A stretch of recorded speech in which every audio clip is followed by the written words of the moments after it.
Tonight in Toronto, the Knicks were up by 23 in the third quarter. Toronto got within one, but Jalen Brunson scored the Knicks' final 5 points. The two, and then up three, the big three to put the Knicks up by 6. Knicks win 121-115.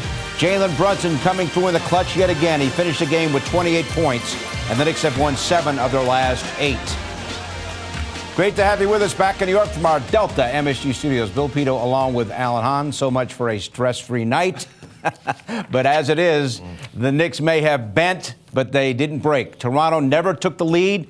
They cut the 23-point lead down to 1, but the Knicks were able to pull it out. More Brunson magic. You know, when you needed him, it felt like deja vu all over again. Same result in a different night. The three-pointer that ended up being the dagger, but it shouldn't have come to that. This was a game and a back-to-back after what was an exhausting game last night at Madison Square Garden.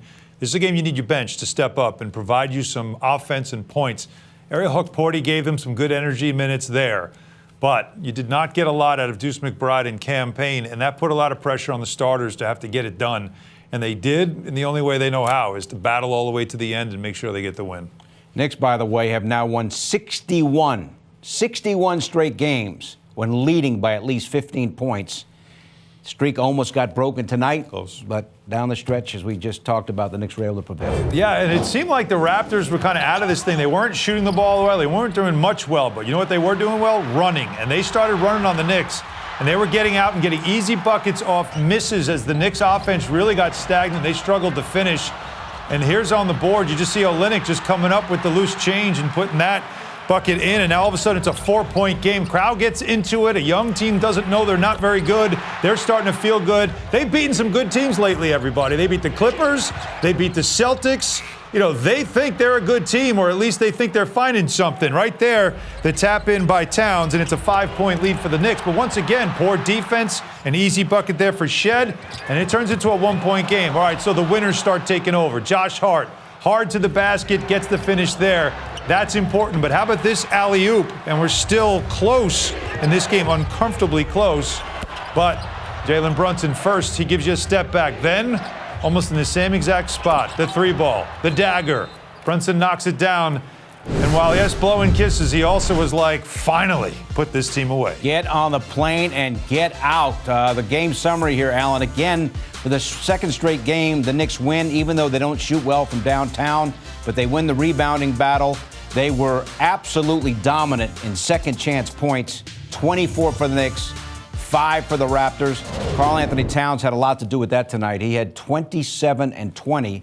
20 and 15 in the first half, finished with 27 points and 20 rebounds. What do we say about a stat to watch? There you he go. Dominates the Raptors, is just what he does. And that's his average this year against the Raptors, 27. Yeah, but not the 20 rebounds. Like, he had 12 rebounds, but this game was vintage Karl-Anthony Towns. It is something that the Knicks had not seen a lot of since the thumb injury the previous 7 games. He was frustrated even with himself over the last few games. He had a huge fourth quarter last night, and he seemed to build off of that. Now, the Raptors don't have a ton of size. That goes to his advantage because he's able to work easy against Jakob Poeltl, who didn't come out for the second half because he had a hip pointer. So now you get him out of the way, and there's even less size out there for the Raptors. Karl-Anthony Towns dominated the start of this game. I thought it was great to see him set a tone in this game as well. Getting to the basket, very active body. In the second game of a back-to-back, it was really impressive to see how much energy he had. And another 2020 performance for the big man. All right, Alan. So the Knicks go 4-0 against the Raptors this year. No R.J. Barrett tonight for the Raptors. He's in concussion protocol. No OG Anunoby for the Knicks still out with that foot sprain. Look at Cat's numbers. 4 games, all great this year against the Raptors. We now say hello to Wally Szczerbiak. He helped call the game tonight on the radio on ESPN New York. Wally, great to see you. I missed the candy to help me get through the stretch there. Well, it's a good thing you weren't here. This guy would have been double fisting candy at the end of that game. Your takeaway tonight? Great win. I got the broom, boys. Let's get it out. Let's do a little sweep in here.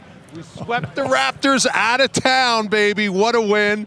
I'll tell you, made it very interesting down the stretch of that game. with a 23-point lead, that young Raptors squad got this crowd into the game. I think Darko Rajakovic did a good job of going with a lineup that played with a lot of energy and passion. And the Knicks, you could see they were tinkering with some lineups in that second half, but you can see why Tom Thibodeau plays his starters a ton of minutes, because if you give the other team a little bit of life and they gain a little bit of momentum, especially on the road, it's tough to flip that switch. It's a good thing the Knicks have Jalen Brunson, because you can flip that switch when you have a guy that's as clutch as he is. Yeah, Wally, we was talking about this before. When you have a second game of a back-to-back, especially a hard-working game like it was last night, you rely on your bench in that second game. Porter gave you good energy minutes. I noticed that Landry Shamet didn't play, so Tom Thibodeau went with mostly an 8-man rotation, but didn't really get much out of Campaign, out of Deuce McBride. The shooting for both of them was a struggle. I believe combined 3 for 10. So didn't it put a lot of pressure on the Knicks starters, especially Hart and Brunson, to get it done late? Well, Huck Porty played a perfect first half. He defended Scotty Barnes. Scotty Barnes wanted no part of him. He was too big, too quick, blocking his shots, made him take really difficult shots. And then he rebounded the ball well, had a nice time, nice assist. I thought he complimented Karl-Anthony Towns perfectly, and it shows Karl-Anthony Towns' versatility. Because without OG Anunoby, I was talking about a lot on the radio broadcast, Tom Thibodeau is going with a bigger lineup. He is moving Karl-Anthony Towns to the 4, which he's very comfortable playing. He answered our question when he asked him post-game about what it was like playing the 4. He said, that's what I thought I was doing when I came here. I played the 4 with Minnesota last year, so he can play both the 4 and the 5. Precious Achiuwa is interchangeable at the 4 and 5, and Huck Porty bringing that big, tough, aggressiveness and rebounding allows Karl-Anthony Towns to kind of roam a little bit and not be as demanding on his body to bang and play physical. I think Tom Thibodeau saw some good things from the lineups that he can tinker with tonight, and it's a good thing moving forward to be able to play a lot of different ways. Wally, Allen made this point at the half, and you just touched on it. With Cat at the 4, is this preparation for the potential return of Mitchell Robinson to possibly, obviously, get time at the 5, which would move Cat to the 4 if they were on the court at the same time? Absolutely. I said the same thing during the broadcast. This is Tom Thibodeau starting to get ready for when Mitchell Robinson comes back, this team becomes another dominant rebounding team again.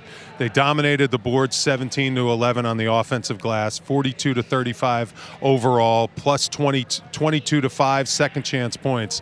You could see that when you get bigger out there on the floor, you just can impose your will defensively, you can protect the rim, and you can rebound. With OG Anunoby at the 4, I think he's more of a natural 3 with his size. It's tough to ask him to go down there and bang with guys around the basket. Precious Achiuwa more comfortable doing that. That's what he's done his whole entire career. Obviously, Huck Porty and Mitchell Robinson the same way. So when the Knicks get OG back, and OG's at the 3, Mikal's at the 2, Jalen's at the 1, Josh is at the 3 and the 2, you become a very big team at every single position, and that's how you compete for a championship. All right, Wally, have a great trip home, and we'll see you soon, all right, buddy? You got it. Can't wait, boys. All right, so the Knicks now 34-17. They're a season-high 17 games above 500.